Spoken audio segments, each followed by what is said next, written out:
आधा किलो दही एक बाउल में लेकर इसको अच्छा सा फेंट लें कि इसमें गुठली ना रहे। अगर बहुत ज़्यादा गाढ़ी है तो थोड़ा सा पानी शामिल कर लें। पतली ना हो मगर बहुत ज़्यादा गाढ़ी भी ना हो। इसमें 1 चमची नमक शामिल करेंगे और मिक्स करेंगे। क्रीमी सा टेक्सचर होना चाहिए। एक फ्राई पैन में मैंने ऑयल गरम कर लिया। मीडियम फ्लेम पर गरम करके जब ये ऑयल गरम हो गया तो इसकी आंच बिल्कुल लो मीडियम कर दिए। इसके अंदर मैं आधा किलो बैंगन के स्लाइसेस गोल कटे हुए ऐड कर दूंगी। 1 सारे बैंगन के स्लाइसेस ऐड कर देंगे इस हिसाब से कि जितनी इसके अंदर कैपेसिटी है। इसको चेक करेंगे, अगर ये गोल्डन क्रिस्प हो जाए तो फिर इनको 1 बाय 1 पलट देंगे।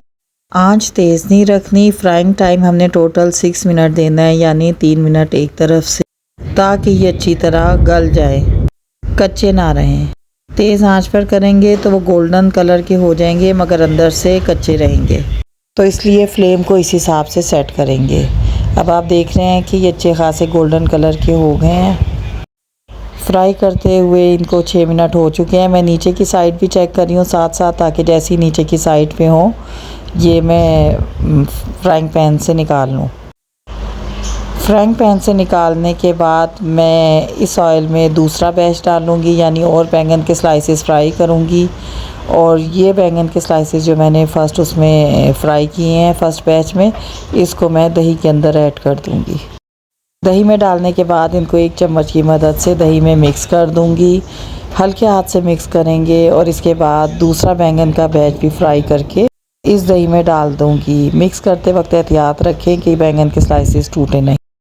बघार तैयार करने के लिए एक फ्राई पैन में 4 टेबलस्पून ऑयल लेकर इसमें 4 अदद गोल साबुत मिर्चों को रंग डार्क होने तक फ्राई कर लिया। फ्लेम ऑफ कर दें। अब इसके अंदर ऐड करेंगे 4 से 5 बारीक कटी हुई हरी मिर्चें। साथ ही मैं करी पत्ता ऐड कर रही हूँ, अगर आपके पास अवेलेबल है तो ऐड करें वरना रहने दें। हरी मिर्चें बारीक कटी हुई इसके अंदर क्रिस्पी हो जाएंगी, तो क्योंकि ऑयल हमारा गर्म था। बस अब आप इसकी फ्लेम ऑन कर दें और बिल्कुल लो पे रखें। 30 सेकंड के बाद इसके अंदर 1 चम्मच ज़ीरा डालेंगे। ज़ीरे को मिक्स करके 30 सेकंड तक फ्राई करें। इसके बाद इसके अंदर आधी चमची पिसी हुई लाल मिर्च और आधी चमची हल्दी ऐड कर दें। इन दोनों मसालों को 5 सेकंड तक मिक्स करें। इसके बाद फ्लेम ऑफ कर दें। अब हम इसका तड़का लगाएंगे दही के रायते के ऊपर। तड़का लगाने के बाद इसे मिक्स कर दें। ये हमारी बहुत ही मज़ेदार बैंगन कढ़ी तैयार है। दाल चावल या किसी सब्ज़ी के साथ सर्व करें और किसी भी रायते से ज़्यादा मज़ेदार।